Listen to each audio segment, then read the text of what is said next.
Evening. Welcome to the next of our President-elect Learning Forums. And for April, May, June, we are now on the 90-day countdown.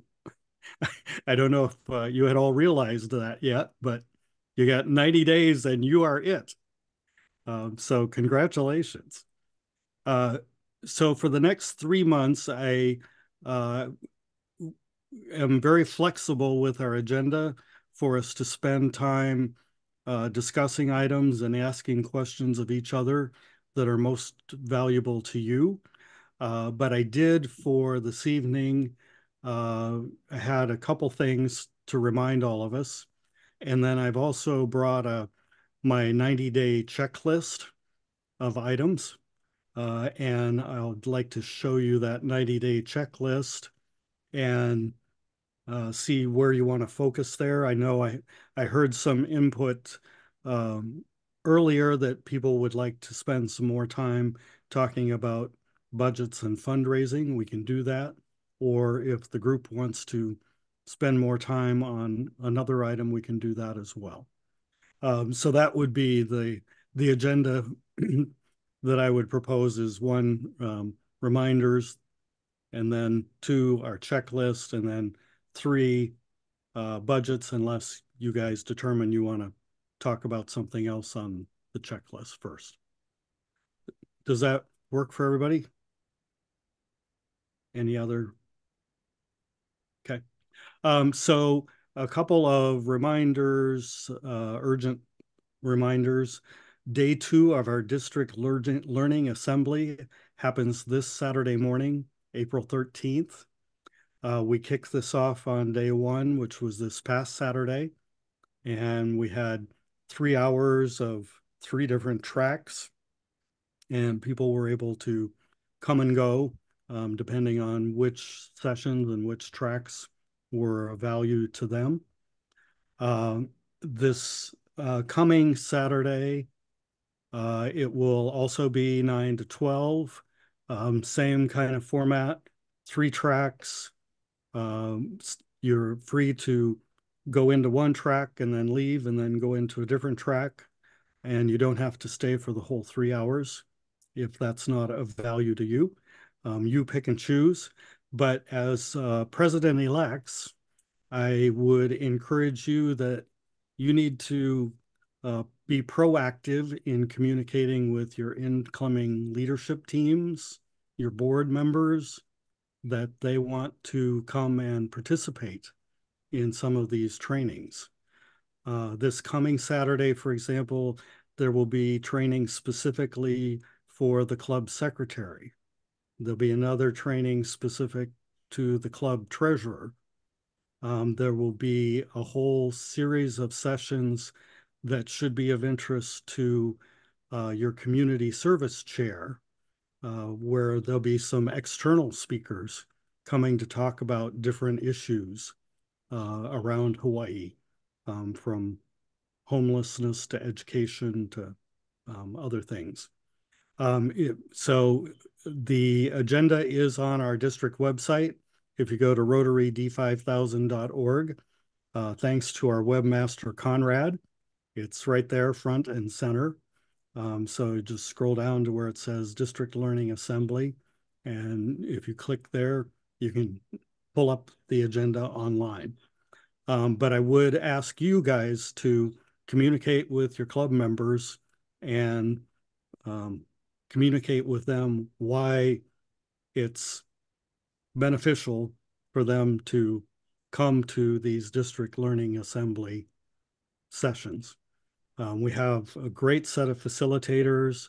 Benson Medina and Naomi Masuno are the overall organizers, and then I had some input and tweaking to it as well. I'll be leading one of the sessions again this Saturday on leadership opportunities across the district.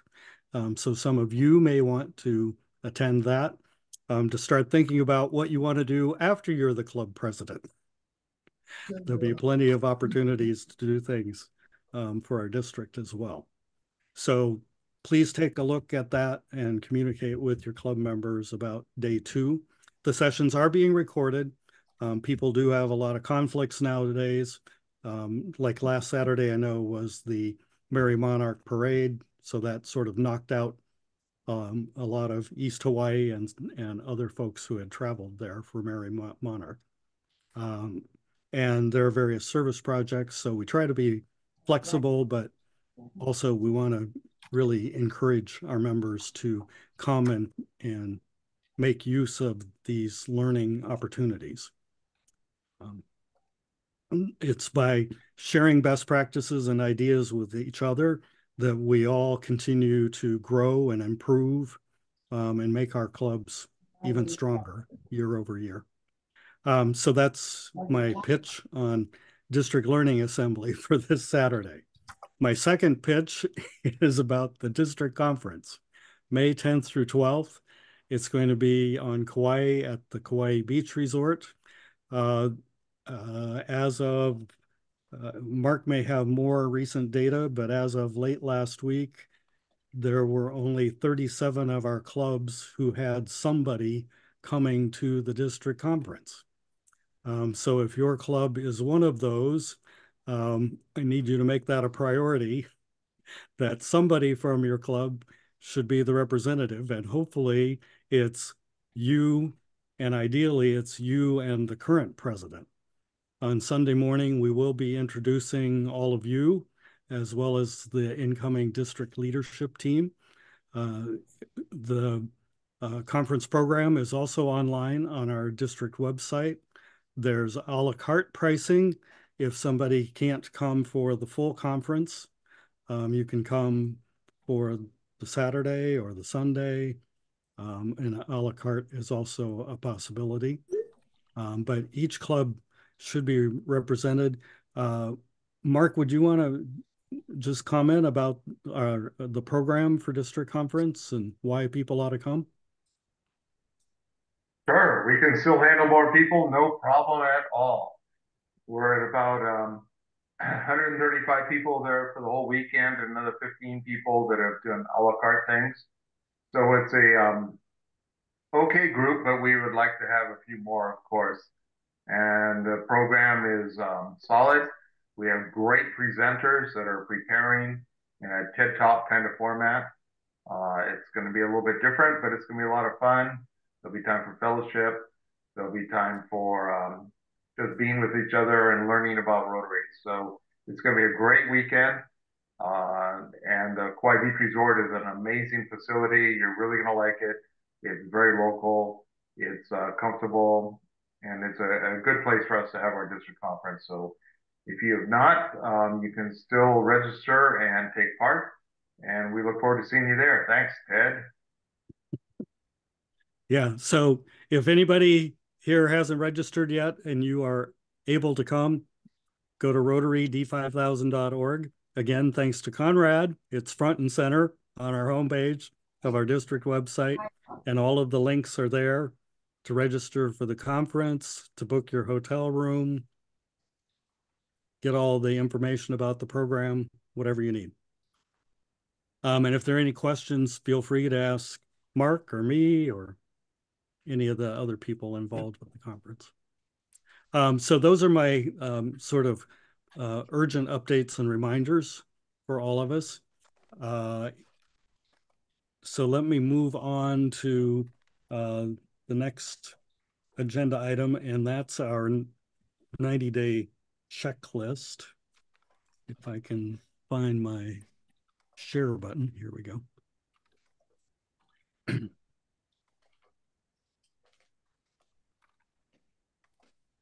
Hopefully you're seeing a slide on the screen now.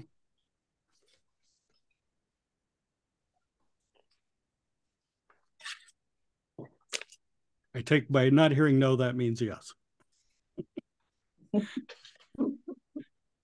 So I did spend some time trying to think through what are the items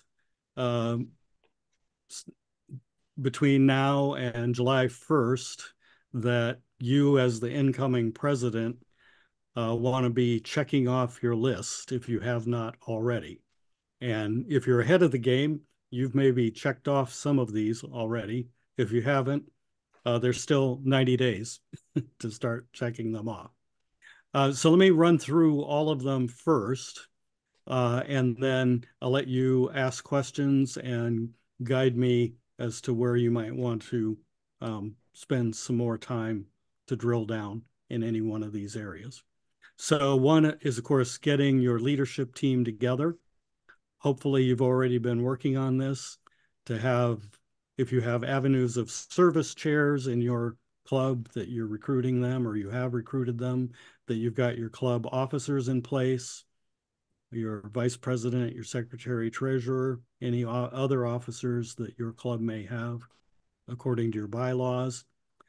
Also, for club officers, if you have not yet put those into Rotary Club Central, you do need to get in and get those put into Rotary Club Central, because we actually are supposed to report our club officers to Rotary International back in January.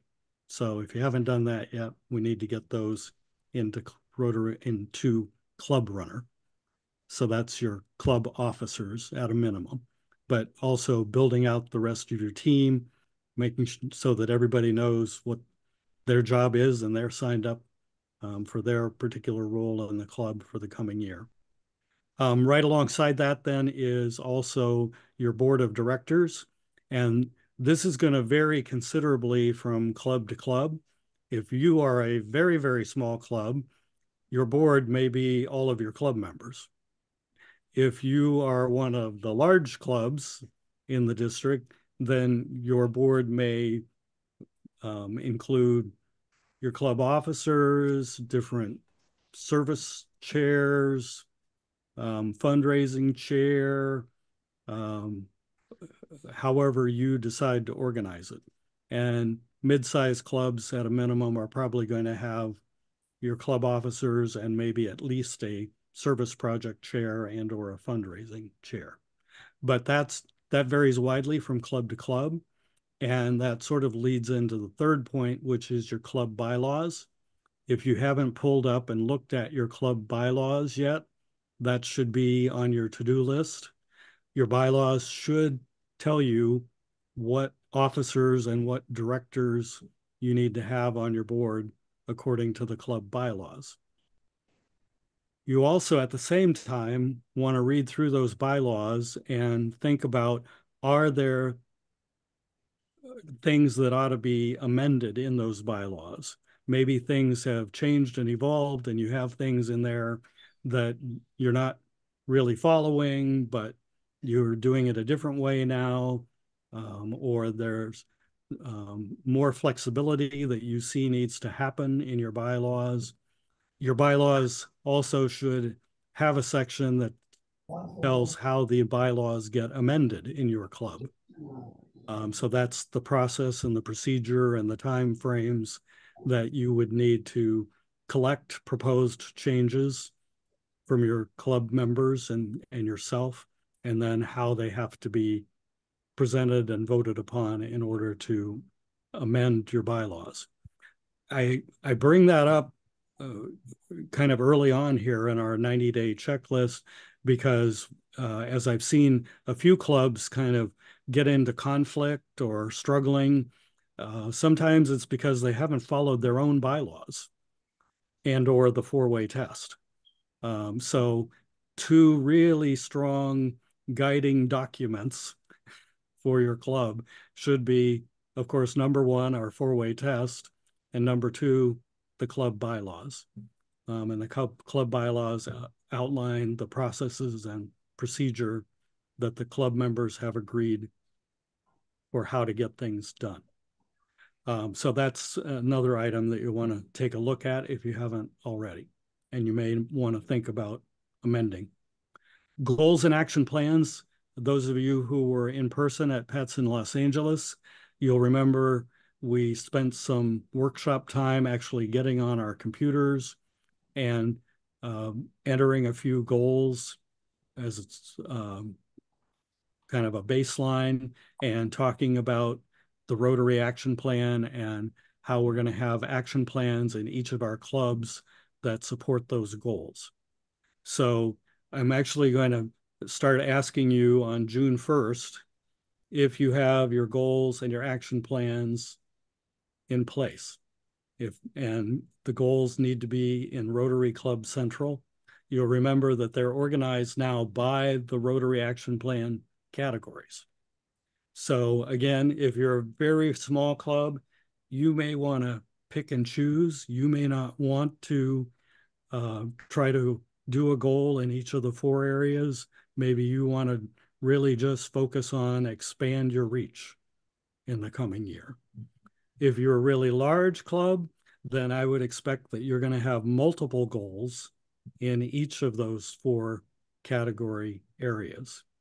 And as you go through and check those, uh, if you do want to go for a Rotary citation in the coming year, you'll want to have at least 13 goals set in Rotary Club Central.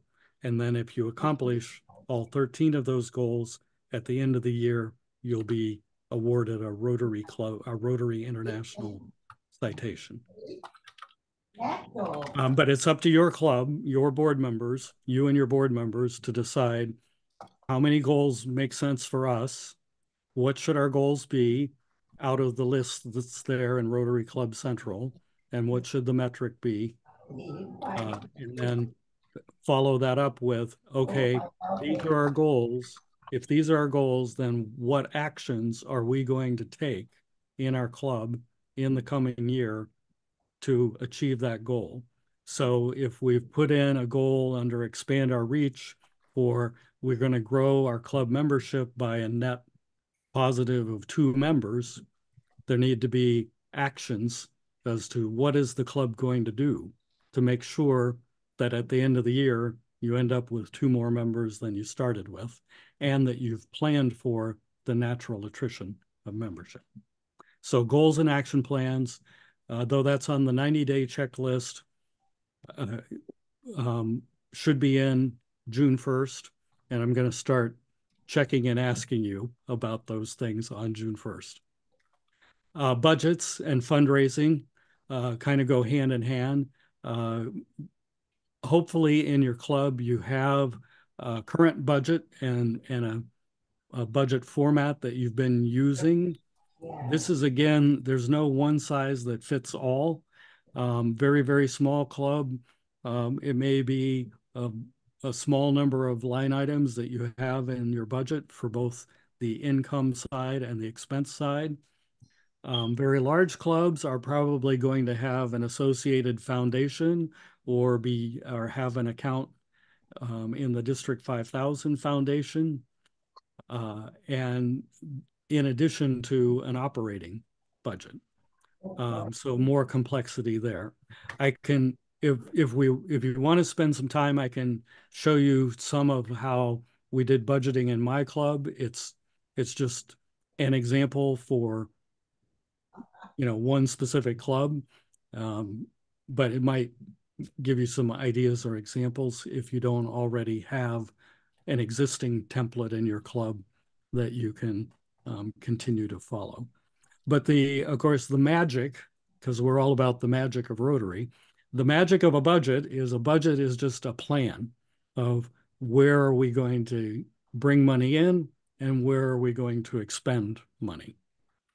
And if you have if you're planning to do expenditures that are more than what you're planning to bring in, those of us who run small businesses know that's a problem.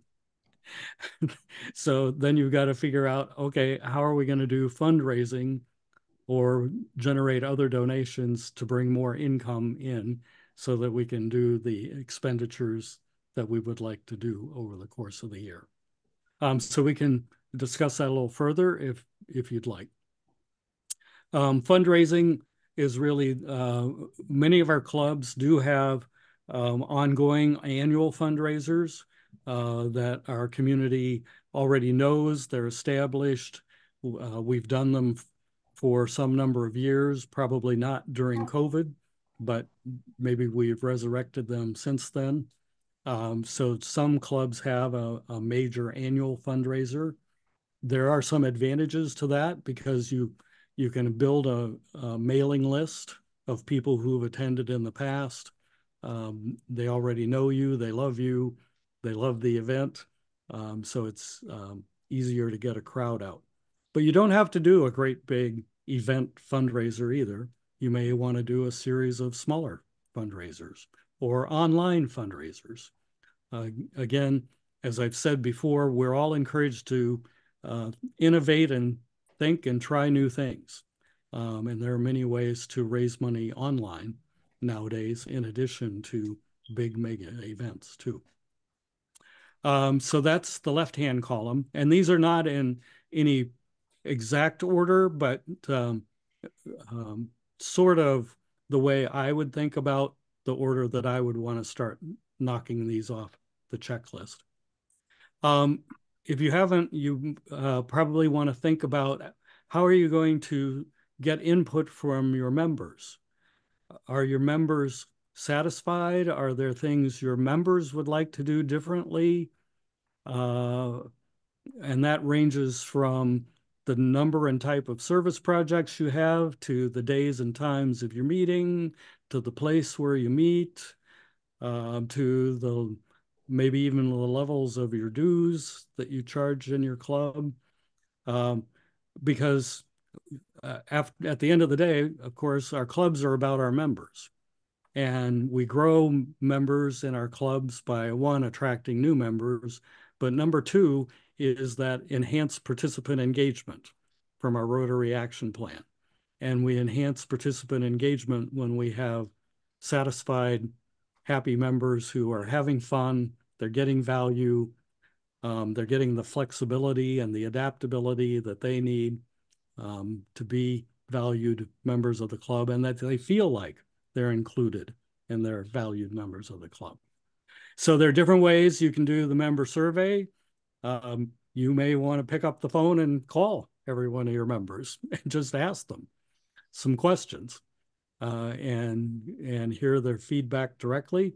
Or you might want to use a tool like SurveyMonkey and put together an online survey that you distribute out to your members and have them fill out and you can have it identified or you can have it as an anonymous survey if you think people are reluctant to tell you their direct opinion. You could do it anonymously, but think about how am I going to get input and feedback from our members to help guide where we want to take the club next. And are there things that we ought to be thinking about adapting or changing or making more flexible in the club? Next on our checklist is, I'll just remind you that we did back in February have a special meeting to ratify our district budget and set our district dues. Our Rotary International dues will also be going up slightly this year. So you want to be thinking about and planning for collecting that higher level of dues from all of your members. At the same time, many of our clubs have club dues. In the case of my club, it's $100 per member. We've kept it at that rate for at least 10 years now. But that's a discussion as you're looking at your budget, having a discussion with your board members. Is your level of dues still what you need for the club? Do you need to lower your dues because your dues are an obstacle to bringing members in? Or do you need to raise your dues because your operating expenses have gone up and you haven't raised your dues for a long time? So that's something you also want to look at, think about, have a conversation with your board. Right behind that, I have member roster because I always remind all of us that on July 1st, Rotary International sends out the invoice for our Rotary International dues, and it's based on whoever is in your club runner or rotary.org on July 1st. So any member that's on your member list on July 1st, you're going to get a bill to pay dues for them. So it's a good idea, a best practice as you're doing your survey, as you're reaching out to your members, you're gauging, are they just confirm with them that, and you're planning to be a member again next year, right? And if you get any negative response, that of course opens up the opportunity for dialogue, but it also opens up um, the opportunity for you to clean your member roster before you get a bill for somebody who's moved away or has a reason that they don't want to renew for something. Continuity. You've heard us talk about multiple times this word continuity. In business, we usually call this succession planning, um, but it's sort of a combination of succession planning and teamwork. So you also want to be thinking about who's going to be your club president-elect. And that club president-elect also should be in place at the beginning of the year.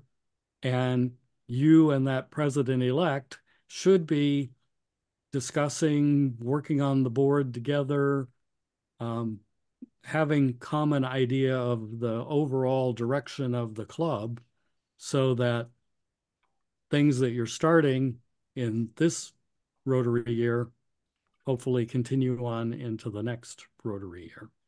So, and that will have you well prepared when we come back in December and say, hey, it's December, you need to have club elections and have your president-elect officially elected, that you're ahead of the game. Also, the president-elect training will be starting probably in the autumn.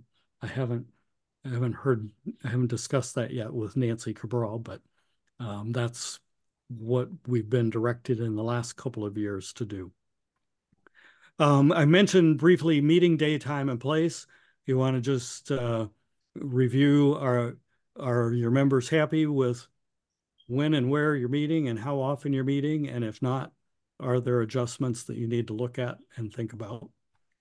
Also think about, in some of our clubs, it's the president who's responsible for scheduling the speakers for club meetings.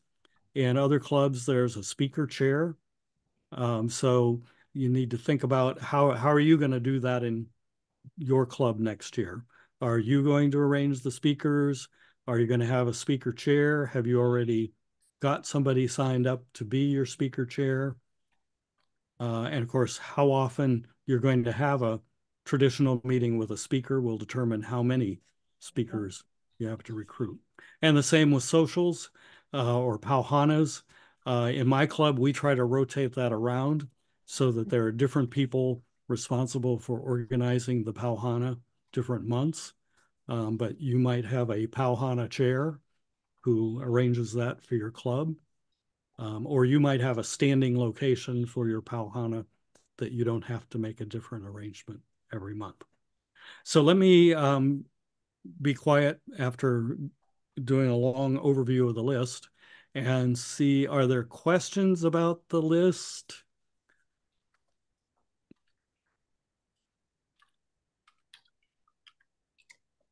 Ted, this is Emily.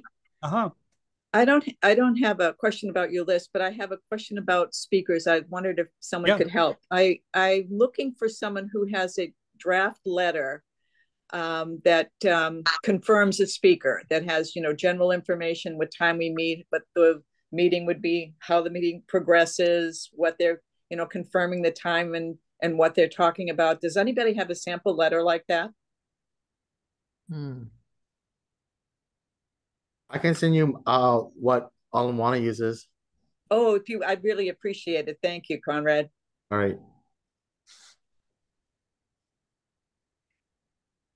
Yeah, if there are others interested, maybe Conrad would share it with the bigger group. Will do. Yeah. Great question. Thank you. Yeah, what else? Jay? Well, I was going to make a comment on it. I have a person who's been putting together our programs, and she calls up or emails physically to contact for that person to be sure they're coming the week before, because people forget or other things come up. So they, she does that for me. So it's been great, which Yeah. helps. So having somebody designated to confirm the Right. speaker. And even then, I think all of us who have been a club president have probably run into the situation where at the last minute a speaker didn't show up or couldn't show up. So you want to have in your back pocket, what am I going to do that week when that situation happens? One fill-in is maybe ask 2 or 3 of your members to give a vocational talk extemporaneously. That's one way to fill in. How about other ideas? Filling in if you don't have a speaker? Tina, Al, I saw your hand. I'll come back to you. Tina? Sure. So at PETS, one of the trainings we went to kind of talked about those issues. And one of the things they came up with was a Rotary bingo, where it was divided into boxes and it had different questions, and you would pair up with somebody else and ask these questions, and whoever got all the boxes got a bingo. But it was like kind of questions where you get to know the other members and you could talk, So I thought that was good. Yeah, so having a game ready to go or a trivia contest ready to go. Did you just have that in your folder just in case you need it? We had a good when a speaker fell off, basically asked each person to identify or tell us how they got into Rotary. It's really fascinating the journey that some of these folks are taking or have taken to get into Rotary, and it really opens people's eyes that hey, we're not alone. Yeah, Al, was your comment on this topic or a different one? Different topic. Okay, let me take Wendy then, and I'll come back to you. Wendy, did you have something on this? Well, Vern stole it, but I was going to say Rotary moment because it is important, especially when you have new members or, sometimes even older members, just to remind them why they're in Rotary. If you go around, give a couple people an opportunity to talk about their Rotary why or their Rotary why now. And it's really interesting, though, because you'll learn a lot about, people and why they're in Rotary. So that's a nice icebreaker to do. And then another thing, I wouldn't call it a worst case scenario, but you could always turn it into a networking event, like a social, and give people an opportunity to talk story. Because, a lot of times in Rotary meetings, you can't do that because we're very structured. So to give them an opportunity to kind of say, okay, we're going to spend this time, let's talk story, get to know about each other and talk about things we're interested in. So sometimes an impromptu social is nice as well. Yeah, and even do almost a speed dating thing where you rotate around and you talk to a different member for 3 minutes and then you move to the next member. Especially in a bigger club, sometimes we tend to sit in the same places with the same people, and maybe we don't interact with all of the members on a regular basis. Those are all great ideas. Okay, Al, sorry, back to your topic. Oh, yeah, this was just a comment on the budgeting piece. That one of the pieces of information for the budgets is often knowing the allocation for the district grants. And I was just wondering when we might know what the club allocations were. Yeah, we normally try to get that out early because we then moved up our district grant applications into June so the clubs would get the money earlier. So let me double check, but I think we should have that in the May timeframe. But let me double check with the founding. Yeah, it was June, the last year or two, it's been June 15th to get your district grant applications in. Right. But you can't get the application in unless you know how much money you have to apply for and in which categories it is. Yeah. So as we talk to people about starting their budgeting, it's helpful to have that information. Yeah, that's a very good point, and I probably should add another bullet on that checklist for district grant application planning because we did consciously move that earlier in the year so that clubs could get the money earlier in the year. Thank you. That's great. Marianne probably knows a lot about that. Yeah, Marianne, do you know? Or did you have another comment? Oh, you're on mute. I just want to reinforce Al's comments. In the good old days, we used to get the allocations in January. And, you know, May is way too late, especially if the PEs are expected to formulate their budgets now. It's really difficult. And sure, we can take the time and trouble to go back and look at how much, you know, the club has donated for the 3-year cycle, but that's not our job. Our job is to spend that money, not provide that money. And it's good that the district pushed up the due date for the application so we could get the money earlier, but something's got to happen to make everything work. Okay. I'll take an action item to check with a district grants team and see where we're at. And I'll give them your feedback. Hopefully we have the data we need from Rotary International. That's our gating factor. Nancy? Yeah, I just asked, and the information about the amount of district grant funds and that has already been worked up, and hopefully it will be released in the coming week or so. Oh, perfect. Okay. Thank you. Thank you for... I'm not in charge of that, so I'm just passing on what I heard. Okay. Yeah, super. Okay. Okay, other questions that you want to ask each other? Hey, Ted. Yeah. This is Vern. I'm having a difficult time looking for my replacement in the club. When I got there, pretty well, people had been rotating in and out of presidency over the last several years. We're a smaller club. And is there any unique technique that you can ask somebody about possibly becoming president of the club? I'm trying. I talk to people. I'm just not getting any nibbles on my fishing line. I see Tina.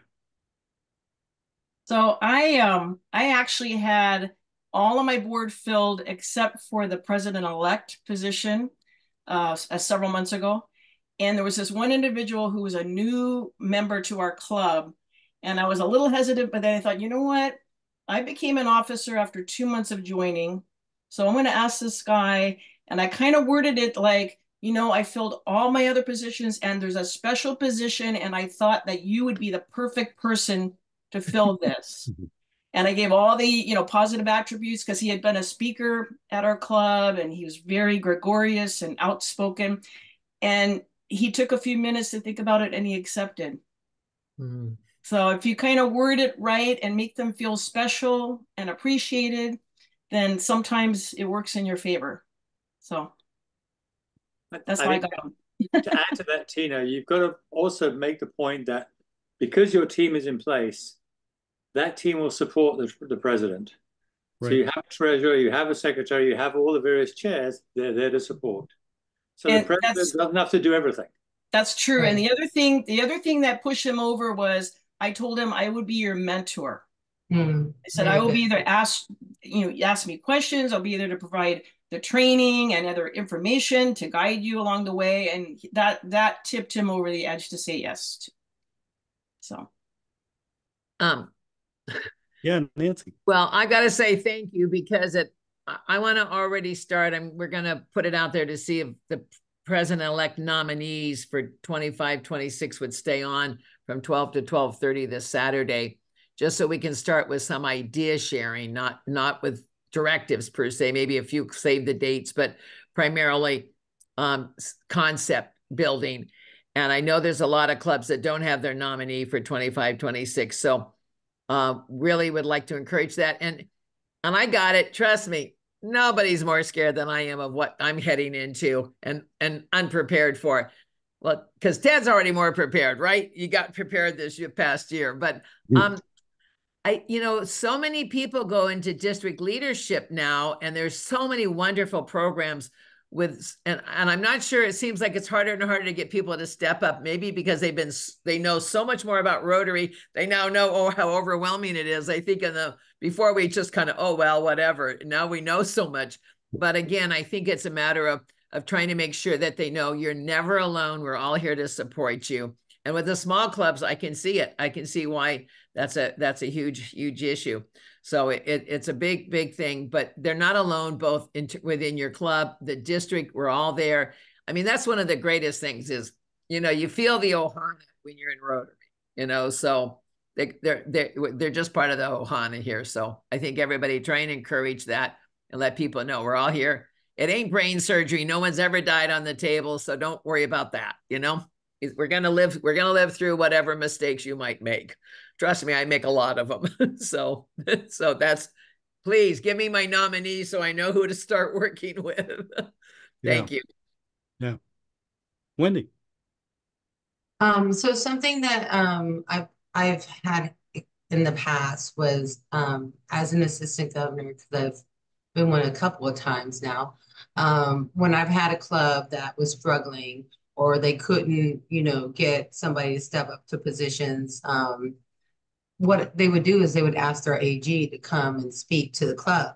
And so what I would do is I would go to the club, I would explain the different positions and how important they are, and then like the type of support they would get from the district and from their assistant governor and from their club members and stuff. And a lot of times when the people got educated about the different positions and they realized what they were, I would have a lot of people come up to me after a meeting that were interested and would actually be willing to step up. So, if you're finding it as a president yourself hard to talk and maybe you feel like you're not getting through, sometimes having an outside person like your AG come in and just kind of answer the questions and go through this is what the president's expected and this is what you're responsible, just answering those questions, but also talking about the leadership skills and the things that Nancy brought up and stuff like that. That's really important. And sometimes they just need to hear it from somebody outside of the club.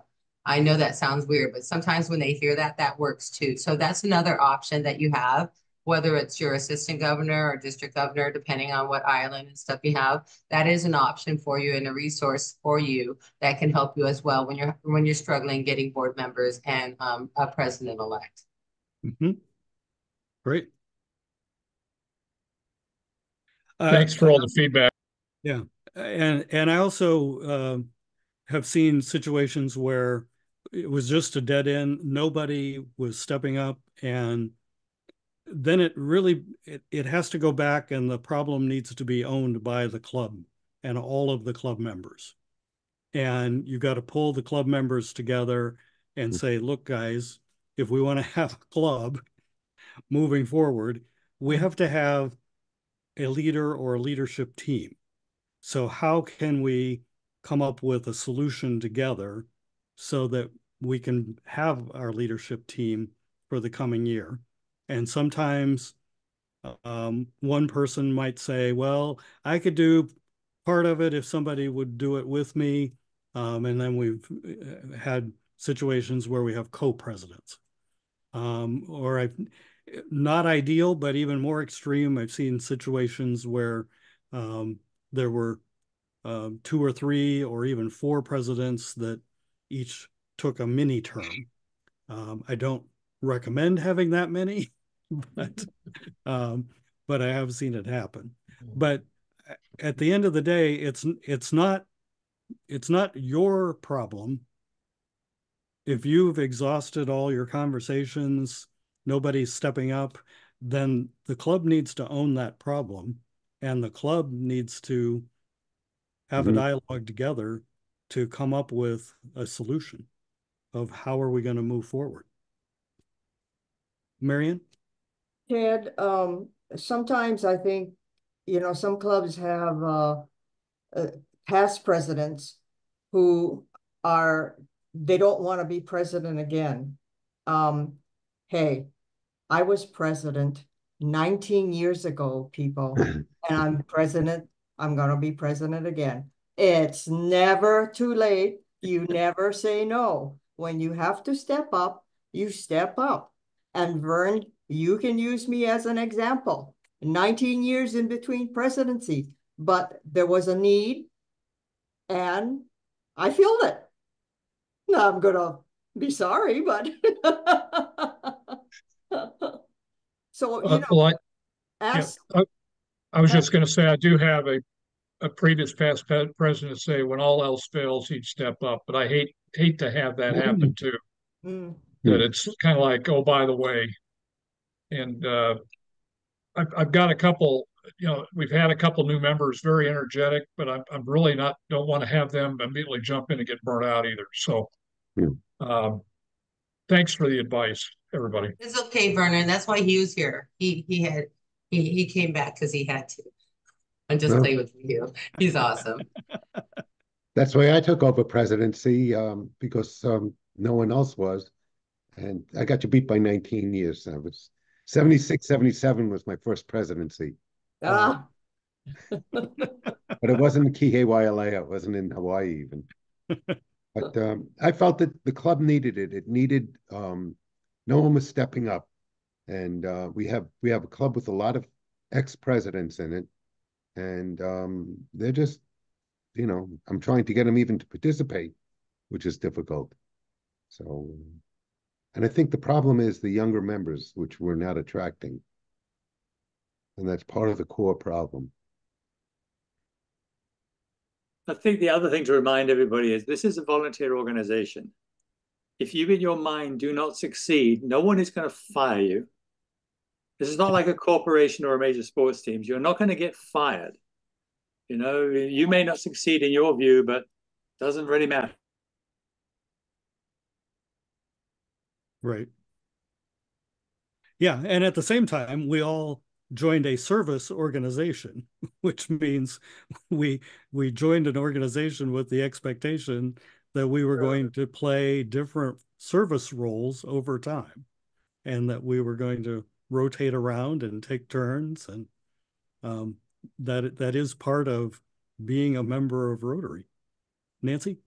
One of the things that I think is exciting, because I've been in a club, I don't know, 37 years or so, is that back in the day, we didn't even have assistant governors. We just had the governor that came through once a year. Otherwise, you never knew anything about a district. You didn't know anything about your weekly luncheon. And now the district assistant governors, I see them at the beginning. Okay, they came by once in a while or, whatever, but they're playing such a bigger role. And I see how at least our district, I don't think all the districts are doing it, are really working and having them go to pets and really having them get more and more training so that they can become a more integral part of what our clubs are doing, both in our individual club. And I see in our Hilo area, and Bev is doing the best job ever. She's having us do more events together and letting us know the other club is doing something. If somebody, and sometimes our members go and help them, they come to ours because there's an interest. And I think that inter-club support is really going to become more and more invaluable as time goes on, because we really are here in Hawaii, an army of about 1,400 something people, not just 50 something clubs. So when you look at supporting each other across the club membership and across the islands and across the state as our district, we really have a lot more support. And I think our assistant governors are going to be a key to helping us kind of glue all of that together as time goes on. Yeah, very good. Anything else on continuity, succession planning? Mm-hmm. Those are all great ideas, thoughts, questions. How are you doing otherwise on the checklist?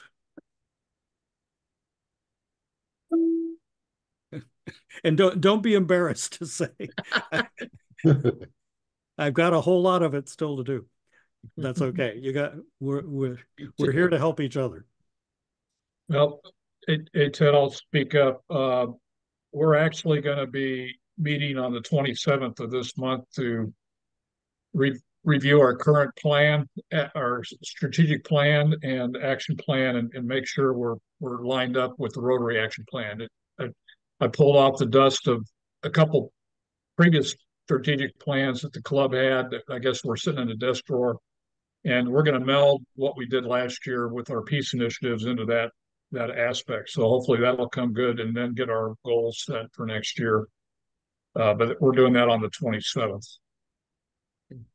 Great. How about, yeah, Tina? I was just going to say, and likewise, my club, we're planning to meet April 29th after our regular meeting and with the board and talk about similar things, kind of getting our action plan, goals in place, going over the budget, bylaws, those type of things. So same. Super. Yeah. Anybody else have a meeting set up, or you've already done a meeting to talk about goals and action plans? Mm-hmm. Marianne? Yeah, I had my first board meeting last Friday, and we're good to go. You got your goals and action plans ready now? Pretty much. Pretty much. Good. Yeah, just about all of our goals. And our membership team, yeah, they have 5 or 6 things already, in mind, and just implementing them. And we even have a couple ideas for district grants, even though we don't know how much we're going to have. Well, we hear another week or so, you should know. We'll keep pushing on that. And do you have your goals in Rotary Club Central already? I do have most of them. I think I'm going to have to tweak a couple. Super. Super. Anybody else have a meeting planned, or you're still working on? Yeah. We have a meeting planned, but we weren't able to meet as early as we wanted to because of travel and all the conferences in May. So it's not going to be until June 1st. That's as early as we could get everybody together, but we're going to get it done. Super. I'm planning just to kind of chime in real quick since no one else is jumping on it. So I'm trying to get as much of a head start as I possibly can, and thank God I have Nancy to bump information off of, because oh my gosh, I would be so lost without her. But so we're doing pretty good over here. We've got the board all ready set for next year. I'm organizing a meeting where the current sitting chair and the incoming chair are going to have, we're all going to get together, all the chairs, and then the incoming chairs, and then those people will go off together, do their training, find out, what that job entails. And then I want to reconfirm the board to make sure that they're really happy. So right now we've got all of our goals set for the Club of Hilo. I did that at PETS. So the goals have been set. And then I have a couple of really cool initiatives that I want to start with my club, with the hope of enhancing membership, but also retention and outreach into the community, because that's where my club struggles the most. Nancy and Helene last year, under Connie's year, just basically, pardon my French, kicked ass. I mean, it was insane how much we grew.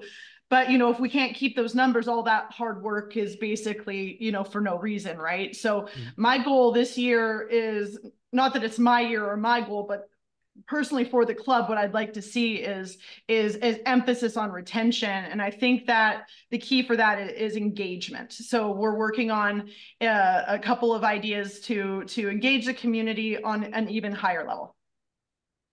Super.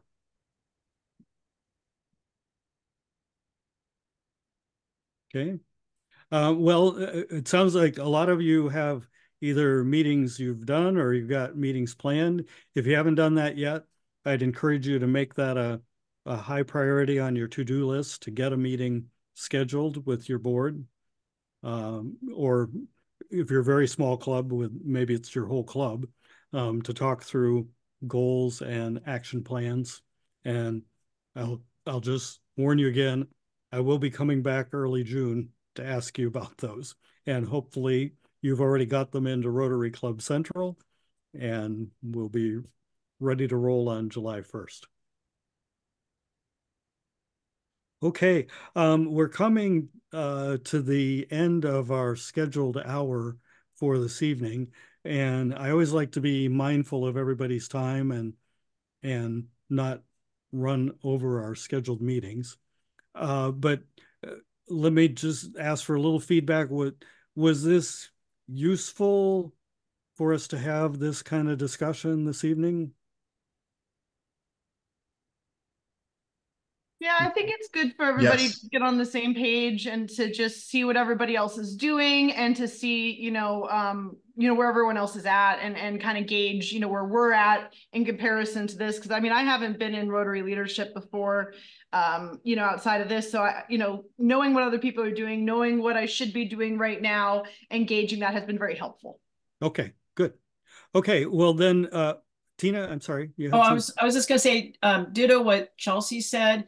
But also it makes you feel like you're not alone in this. No. This is my first time being the president, and I've only been a member 2 years. So it's really a good thing to talk to other presidents. Right. So thank you.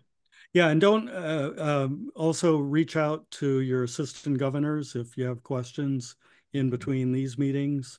They're here to help as well. And they are great experienced resources with a wealth of knowledge and insight into what other clubs are doing and how they do things as well.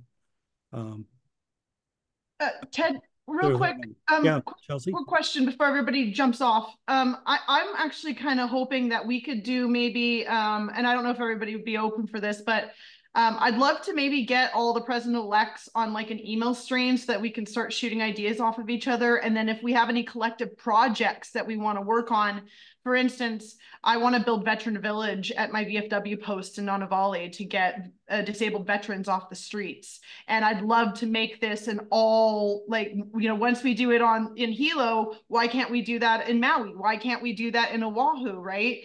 And so things like that, I think we're more powerful together. And the Hawaii team, especially after meeting everybody at PETS, and getting to know you guys and ladies so much, I thought that, it'd be nice if we had our own, chain of communication so we can support each other, ask each other questions, bounce ideas off of each other. And then if there was anything we wanted to work on together, it could be, that source of information.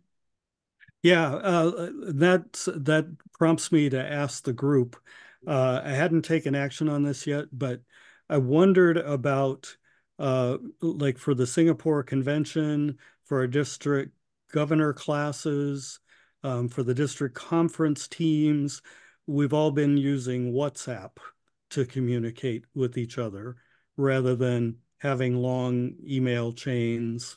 What would you think about if we set up a president-elect or soon to be president WhatsApp group that you could exchange messages with each other that way?